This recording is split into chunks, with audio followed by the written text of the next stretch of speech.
Saving money using the Jupiter app can be straightforward with a few strategic tips. Here's how to make the most of it.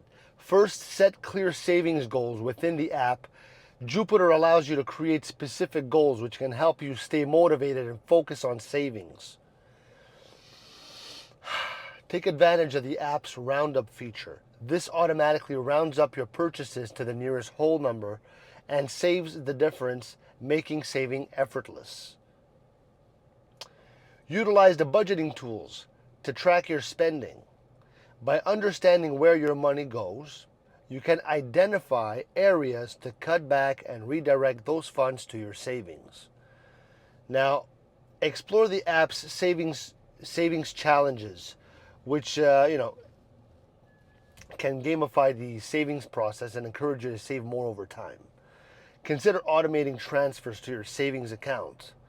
Schedule regular contributions based on your income or after each paycheck to build your savings consistently. Finally, you got to basically stay informed about any other offers or rewards that the app provides, as these can give you extra incentives to save.